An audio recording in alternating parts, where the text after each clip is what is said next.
네, 우리 이 성경에는 유독 양에 대한 비유가 많이 나옵니다.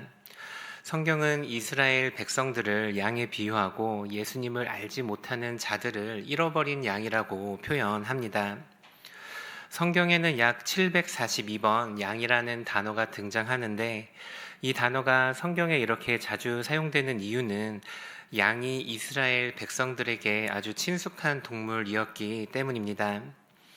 우리가 잘 아는 것처럼 이스라엘 백성들은 대대로 양을 치는 사람들이었습니다.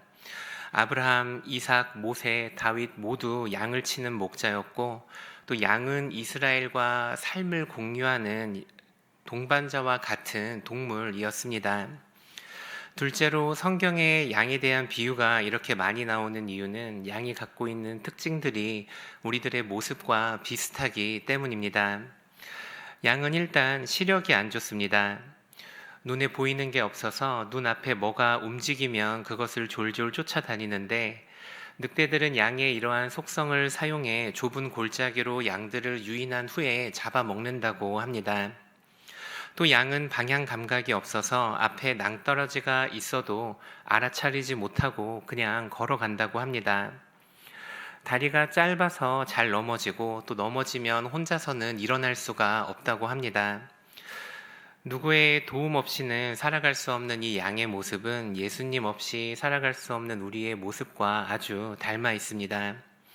우리들도 눈에 보이는 게 없어 세상의 유혹을 마주하면 종족, 족족 따라가기 바쁩니다.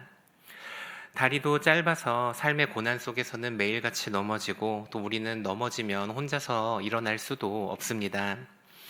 목자 없이 살아갈 수 없는 사람들이 바로 우리들입니다. 성경은 우리를 양이라고 말을 하고 예수님을 목자라고 비유를 합니다. 예수님께서는 늑대의 위협으로부터 우리를 보호하시고 우리를 목초지로 인도하시며 삶의 고난과 어려움이 닥쳐올 때 우리를 지키시고 피할 길을 허락하시는 분이시기 때문입니다. 우리는 이 선한 목자의 사랑을 받는 그분의 귀한 어린 양들입니다. 그런데 우리를 위해 목숨까지도 내놓으시는 이 선한 목자께서 우리들에게 이 목자의 사명을 주시는 것을 알고 계십니까? 우리는 그분의 양으로 인도하심을 받으며 살아가지만 양으로서 사는 삶이 예수님께서 우리에게 원하시는 전부가 아니라는 것을 우리가 반드시 기억해야 합니다. 우리는 양으로서 주님의 돌보심을 받으며 살아가지만 동시에 또 다른 어린 양들을 돌봐야 하는 목자의 사명을 가지고 있습니다. 예수님께서는 목회자들에게 뿐만 아니라 모든 성도들에게 목자의 사명을 주시고 주님의 어린 양들을 돌보고 입히고 먹이시라고 말씀을 하십니다. 예수님께서는 가정을 통해서, 교회를 통해서, 내가 일하는 회사를 통해서, 내가 있는 그 곳에서 우리가 돌보아야 할 양들을 우리에게 붙여주십니다. 그리고 그 양들을 돌보라고 우리에게 말씀하십니다. 오늘 우리가 함께 읽은 본문 말씀에는 베드로에게 목자의 사명을 주시는 예수님의 모습이 기록되어 있습니다. 오늘 본문 말씀을 통해서 우리에게 목자의 사명을 주시는 그 하나님의 마음을 깨닫고 우리에게 맡겨진 양들을 기억하며 목자의 사명을 감당하기로 결심하시는 우리 귀한 성도님들 되시기를 축복합니다. 우리 함께 첫째 대지를 함께 읽도록 하겠습니다. 우리 함께 읽겠습니다. 목자의 사명은 모든 성도들에게 주어집니다. 요즘 우리가 영화나 드라마를 보면 영화의 마지막에 에필로그가 들어가는 경우가 있습니다. 드라마가 모두 끝난 뒤에 덧붙여지는 후일담 같은 건데 이 에필로그에서는 드라마의 흐름상 본편에서는 다루기 어려운 사건들이나 등장인물들의 감정을 기록합니다. 약 30초에서 1분 정도밖에 되지 않는 짧은 내용인데 어떤 시청자들은 본편보다도 이 에필로그를 더 기다리는 경우들이 있다고도 합니다. 그런데 이 에필로그는 그저 재미를 위해 만들어지지 않습니다. 작가들은 이 에필로그를 통해서 드라마의 주제를 한층 더 부각시키려는 분명한 의도를 갖고 있습니다. 이 에필로그는 드라마나 영화의 완성도를 높여주는 아주 중요한 요소입니다. 그리고 우리가 읽은 이 요한복음 말씀에도 이러한 에필로그가 기록되어 있습니다. 바로 요한복음 21장입니다. 우리 함께 요한복음 21장 1절 말씀을 함께 읽도록 하겠습니다. 함께 읽겠습니다. 그 후에 제자들에게 자기를 나타내셨으니 나타내신 일은 이러하니라. 요한복음의 에필로그는 예수님께서 갈릴리에 있는 제자들에게 나타나시면서 시작을 합니다. 베드로는 예수님의 부활 이후에 갈릴리 바다로 돌아와 물고기를 잡고 있었습니다. 다른 제자들은 살아나신 예수님으로 인해 기쁨을 감추지 못하고 들떠 있었을 텐데 어찌된 영문인지 베드로는 고향으로 돌아와 물고기를 잡고 있습니다. 아마도 예수님을 3번이나 부인했던 그의 과거가 스스로를 계속해서 비난했던 것 같습니다. 예수님을 보기 부끄러웠을 베드로는 예수님의 부활을 두 눈으로 보았음에도 불구하고 모든 것을 내려놓고 다시 고향으로 돌아왔습니다. 그런데 이런 베드로가 물고기를 잡으러 바다에 나갔는데 밤새도록 물고기를 한 마리도 잡지 못합니다. 실망한 마음과 지친 몸을 이끌고 육지로 돌아왔을 때 누군가 베드로에게 말을 합니다. 그물을 배 오른편으로 던지라. 베드로는 그 말에 순종했고 배 오른편으로 그물을 던졌습니다. 그리고 베드로는 그물에 가득 찬 물고기를 보고 그분이 예수님이라는 사실을 깨닫게 됩니다. 그리고 베드로는 예수님과 함께 숯불 앞에 앉아 식사를 합니다. 예수님은 허기가 졌을 베드로에게 숯불에 구운 맛있는 생선과 떡을 주었습니다. 그렇게 분위기가 무르익어 갈 때 예수님께서 베드로에게 말씀하십니다. 우리 함께 요한복음 21장 15절 말씀을 함께 읽도록 하겠습니다. 그들이 조반 먹은 후에 예수께서 시몬 베드로에게 이르시되 내가 이 사람들보다 나를 더 사랑하느냐 하시니 이르되 주님 그러하나이다. 내가 주님을 사랑하는 줄 주님께서 아시나이다. 이르시되 내 어린 양을 먹이라 하시고 예수님께서 갈릴리 바다에서 물고기를 잡고 있는 베드로를 방문하신 목적은 분명합니다. 모든 제자들에게 주셨던 하지만 지금은 베드로가 거부하고 있는 그리스도를 전하고 만민을 그리스도의 제자로 삼는 그 사명을 다시 한번 가르쳐 주기 위함이었습니다. 내 어린 양을 먹이라는 사명은 목회자에게 주어지는 목양의 사역으로만 이해해서는 안 됩니다. 베드로에게 목양의 소명이 있었고 그가 교회의 목회자로 산 것은 맞지만 이 본문의 말씀은 베드로 개인에게만 사사로이 주신 말씀이 아닙니다. 이 말씀은 모든 성도들에게 주어지는 말씀으로 마땅히 받아들여져야 합니다. 이 에필로그의 목적은 요한복음의 전체 주제를 각인하는 데 있습니다. 우리가 함께 읽은 이 본문의 말씀도 예수님께서 베드로에게 주신 개인적인 소명만을 기록하는 게 아니라 교회 전체에 주시는 사명을 위한 말씀이라는 것을 기억해야 합니다. 다른 사복음서에는 복음을 땅끝까지 전하라는 위임 명령의 말씀이 모두 기록되어 있습니다. 이것이 마태복음에서는 제자를 삼으라는 선교의 명령으로 나타나고 마가복음에서는 치유와 이적에 관련된 선교의 명령으로 나타납니다. 그리고 누가복음에서는 회심과 죄 용서와 관련된 선교 명령으로 나타나고 각 사복음서에서는 이 위임 명령의 서로 다른 모습들을 부각하지만 모두 같은 명령으로 이 각 복음서의 대미를 마무리하고 있다라는 것을 우리가 기억해야 합니다. 이 위임 명령이 우리가 읽은 이 요한복음에서는 마지막 에필로그를 통해서 목양에 중점을 둔 선교의 명령으로 나타나게 되는 것입니다. 예수님께서 다시 오기까지 예수님의 어린 양들을 먹이고 입히고 보호하는 것이 베드로에게 주셨던 사명이며 우리 모든 교회에 주시는 거룩한 위임 명령임을 우리가 기억할 수 있어야 합니다.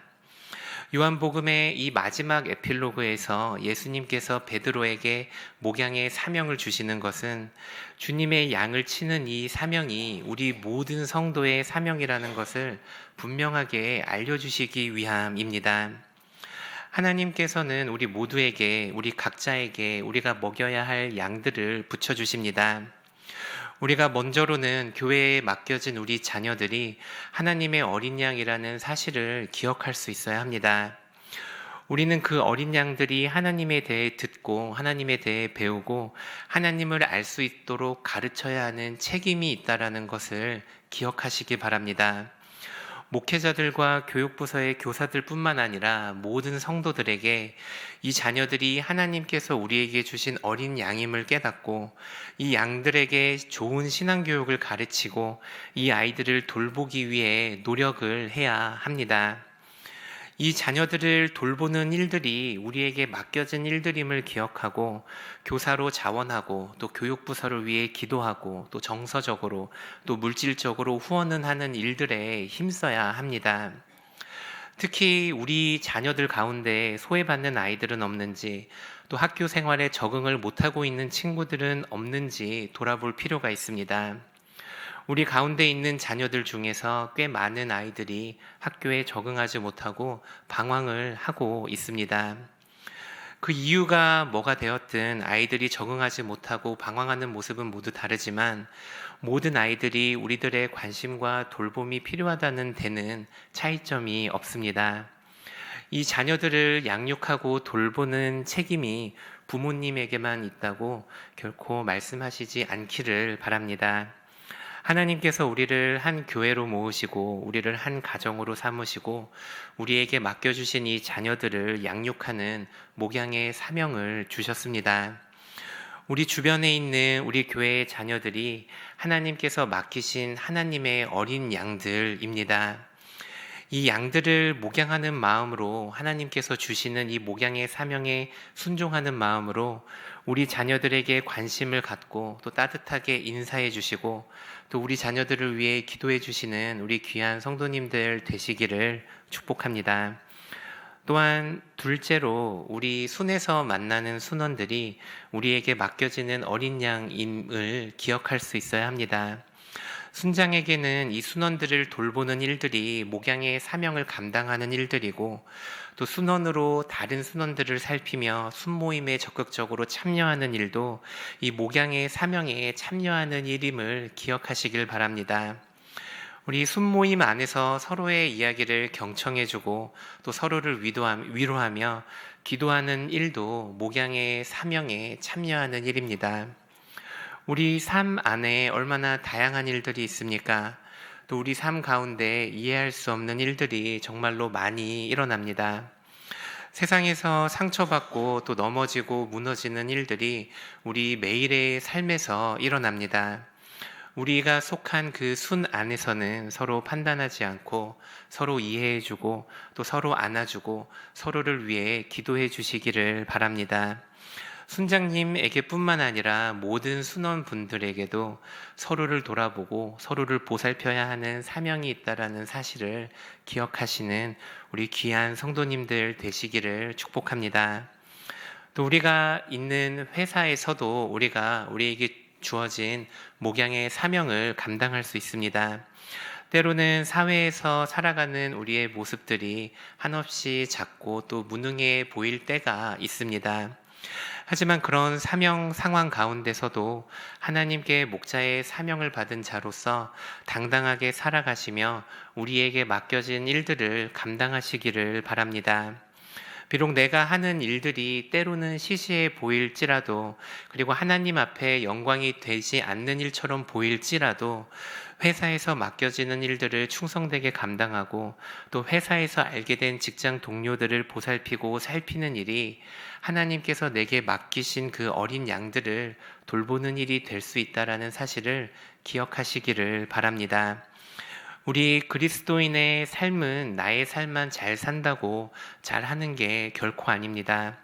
나의 일을 돌아보듯 남의 일도 돌아볼 줄 아는 사람이 좋은 성도요, 좋은 그리스도인입니다. 그리고 밖에서 만나는 사람들만큼이나 우리 가정에 주어진 그 어린 양들도 귀하다는 사실을 기억하시길 바랍니다. 교회에서 만나는 영혼들뿐만 아니라 하나님께서 이루어주신 우리 가정에 우리가 책임져야 할 어린 양들이 있습니다. 우리에게 맡겨주신 이 자녀들의 첫 번째 신앙 양육자가 우리 부모님들이심을 기억하시기를 바랍니다. 우리는 정말로 우리 자녀들에게 믿음의 유산을 남겨주기 위해서 노력할 수 있어야 합니다. 아이들은 가르치지 않으면 배우지 못합니다. 부모님들에게 신앙이 있다고 자녀들에게 그 신앙이 계승되는 일이 아니라는 것을 우리가 우리 주변을 돌아보았을 때도 너무나 잘 알 수 있습니다. 믿음을 가르쳐야 아이들이 배웁니다. 그리고 이 자녀들은 부모님의 신앙생활을 통해 믿음 생활을 배웁니다. 어떨 때 기도해야 하고, 어떨 때 하나님을 예배하고, 어떤 마음으로 교회를 섬기고, 어떤 마음으로 봉사하는지 부모님들을 통해서 배웁니다. 가정 예배를 드리는 일에 부담을 느끼시는 분이 있다면 가정 예배도 꾸준히 성실하게 드리시기를 바랍니다. 이 가정 예배만큼이나 자녀들에게 기도와 말씀을 가르치는 일에 있어 효과적인 수단은 없습니다. 그리고 마지막으로 우리는 우리 가운데 있는 도움이 필요한 사람들을 주목할 수 있어야 합니다. 우리 교회 안에 소외된 사람들이 있고 우리 교회 안에 도움이 필요한 사람들이 있습니다. 그리고 우리 주변을 돌아보면 갑작스러운 고난과 아픔에 아파하는 사람들이 분명히 있습니다. 이들을 돌보는 것이 우리 교회에 맡겨진 또 다른 양육의 사명임을 기억하시기를 바랍니다. 하나님께서 우리가 서로를 돌아보고 서로를 위해 기도하며 서로의 부족함을 채워주기를 원하십니다. 하나님께서 우리 가운데 고난을 겪고 있는 이들의 아픔을 알고 계시고 우리가 그 아픔을 위로해 주시기를 원하십니다. 양을 먹이고 양을 돌보는 일은 그 양들을 가르치는 일들이 전부가 아닙니다. 교육도 양육의 일부이지만 우리가 다른 어린 양들에게 관심을 가지고 그 양들을 돌아보고 보살피는 일도 목양의 일부라는 사실을 기억하시길 바랍니다. 우리 주변에 도움이 필요한 성도들을 먼저 찾아가시길 바랍니다. 먼저 안부를 묻고 이야기를 들어주고 함께 울어주시기를 바랍니다. 우리의 모습을 통해서 누구보다 하나님께서 기뻐하시리라 믿습니다. 하나님 주시는 사랑으로 또 하나님 맡기시는 목양의 사명을 나의 사명으로 받으시고 우리 주변에 있는 이 어린 양들을 돌아보시는 귀한 성도님들 되시기를 축복합니다. 우리 함께 두 번째 대지를 우리 함께 읽도록 하겠습니다. 함께 읽겠습니다. 힘을 줍니다. 그래서 오늘 말씀을 통해서 첫 번째 드리고자 했던 말씀은 어린 양을 돌보는 그 목양의 사명이 우리 모두에게 있다는 것입니다. 그런데 문제는 이 어린 양을 돌보는 일이 쉬운 일이 아니라는 것입니다. 우리가 과연 어떻게 이 목양의 사명을 감당할 수 있겠습니까? 하나님을 향한 사랑이 우리의 목자의 사명을 감당하도록 도와주리라 믿습니다. 우리 함께 요한복음 21장 16절 말씀을 함께 읽도록 하겠습니다. 함께 읽겠습니다. 그들이 조반 먹은 후에 예수께서 시몬 베드로에게 이르시되 요한의 아들 시몬아 내가 이 사람들보다 나를 더 사랑하느냐 하시니 이르되 주님 그러하나이다. 내가 주님을 사랑하는 줄 이르시되 내 어린 양을 먹이라 하시고 예수님께서는 베드로에게 목양의 사명을 주십니다. 그런데 예수님은 목양의 사명을 먼저 주시는 게 아니라 먼저 질문을 하십니다. 내가 나를 사랑하느냐? 우리 함께 21장 17절 말씀도 함께 읽도록 하겠습니다. 함께 읽겠습니다.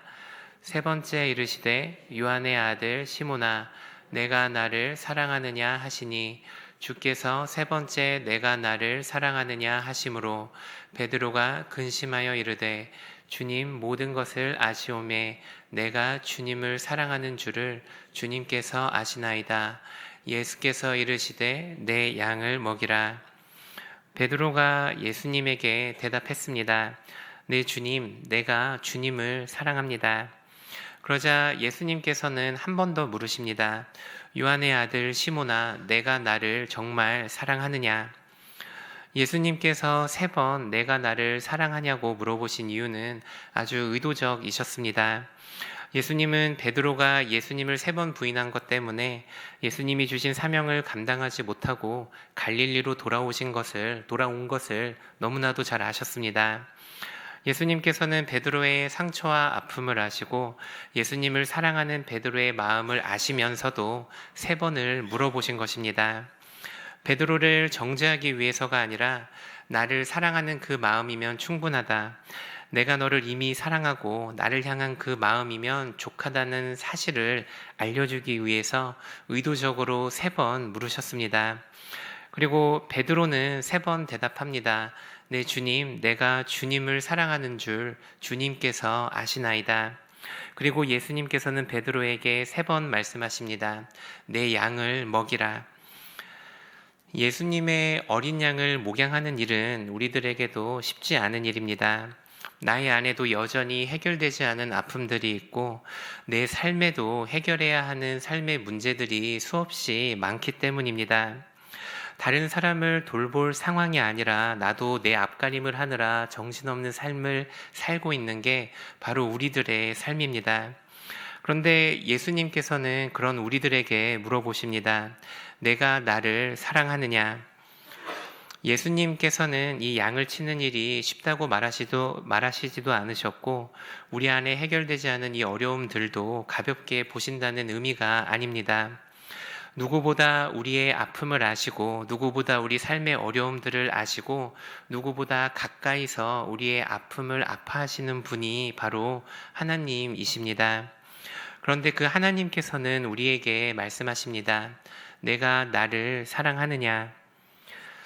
하나님께서는 여러분들의 믿음을 보기를 원하십니다. 하나님께서는 여러분들의 사랑을 보기를 원하십니다.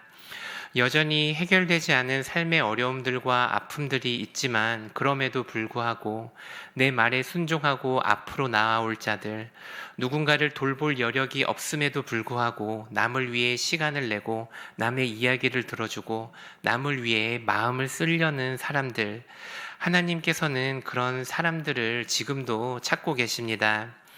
하나님을 사랑하기 때문에 하나님의 사랑하는 어린 양들을 돌볼 사람들, 나의 시간을 내주고 나의 마음을 내주고 다른 일을 위해서 스스로를 약하게 만들 수 있는 사람들을 하나님께서는 우리가 그런 삶을 살아가기를 원하십니다. 누군가를 양육하고 누군가를 보살피고 누군가를 위해 기도하는 일은 쉬운 일이 아닙니다. 나를 괴롭게 하는 상사나 직장 동료들을 위해 기도하는 일은 더더욱 그렇습니다.